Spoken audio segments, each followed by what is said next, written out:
dari sebuah desa miskin menjadi desa terkaya di Indonesia. Ialah Desa Ponggok di Klaten. Sosok dari kesuksesan Desa Ponggok adalah Pak Junaidi Mulyono, Kades Desa Ponggok. Jadi 2006 suasananya memang jauh berbeda dengan tadi tayangan yang kita lihat. Masih sepi. Nggak ada orang datang ke Ponggok. Sekarang ramai banget ya. Sekarang macet Sabtu Minggu.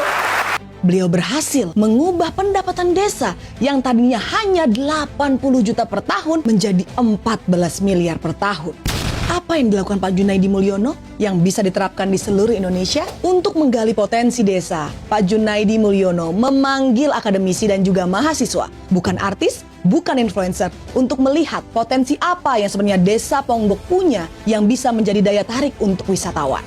Setelah dipelajari dan terinspirasi oleh Bunaken di Manado, Pak Junaidi Mulyono membuat taman air yang indah di bawah air Ponggok. Walaupun bukan air laut, dia tidak berkecil hati karena air di bawah Ponggok sangatlah bening.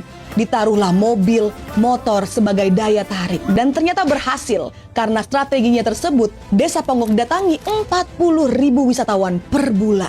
Yang akhirnya membawa perekonomian Desa Ponggok menjadi lebih baik. Karena gebrakan spektakulernya, restoran, hotel, penyewaan mobil, semuanya laku keras. Bukan cuma dari segi pariwisata, tapi Pak Junaidi Mulyono juga menggalakkan satu rumah satu empang untuk diisi ikan nila. Beliau mengubah sungai yang penuh sampah menjadi tambak ikan nila. Yang hasilnya bukan hanya untuk swasembada pangan warga desa, tetapi juga bisa dijual keluar desa. Sangat brilian. Dengan melihat kesuksesan Pak Junaidi Mulyono, Menteri Keuangan Sri Mulyani sampai datang ke Ponggok dan berselfie bersama. Bayangkan jika hal tersebut bisa diduplikasi di seluruh Indonesia, jika banyak kades cerdas seperti Pak Junaidi Mulyono. Beliau jujur dan peduli terhadap kemajuan desanya. Ternyata impact dari sektor pariwisata sangatlah besar untuk perekonomian suatu daerah.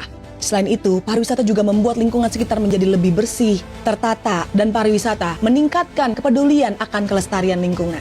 Desa Ponggok adalah sebuah contoh dari kesuksesan pariwisata. Dan itu hanya pariwisata domestik. Bayangkan, jika di seluruh Indonesia menduplikasi hal yang sama, bukan cuma turis domestik yang datang, tapi juga turis dari mancanegara. Berapa banyak devisa yang bisa kita dapatkan jika pariwisata kita maju, kita tidak perlu lagi menggantungkan diri pada sumber daya alam. Desa Ponggok adalah cerminan potensi dari Indonesia, bukan Konoha.